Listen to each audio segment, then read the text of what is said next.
జన్మదినము. Christmas అంటే చాలా మంది యేసు ప్రభు పుట్టుక అంటారు. కాదు, యేసు ప్రభు పుట్టుక కాదు క్రిస్మస్ అంటే. క్రిస్మస్ అంటే క్రీస్తుని ఆరాధన చేయడం.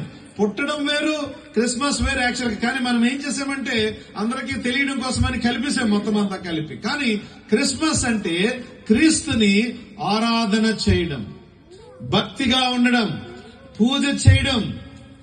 అంటే ఆయన చెప్పినవి అవన్నీ కూడా వినేటువంటి వారంగా ఉండడం అనే దాన్ని క్రిస్మస్ అంటాం. క్రైస్ట్ ప్లస్ మాస్ అంటే క్రీస్తుని ఆరాధన చేసేటువంటి విధానము. అంటే ఆయనను దేవుడుగా కొలవడం, ఆయనను దేవుడుగా గుర్తించడం, ఆయనను దేవుడు ఎలాగయ్యాడో, మానవుల కొరకు ఎలాగా ఆయన ప్రాణం పెట్టాడో, ఈ విషయాలను మనం చూడబోయేటువంటి విషయాలు. దీనినే మనం ఏమంటామనంటే ఆయనను నువ్వు ఎలాగా ఆరాధన చేయగలవు అనే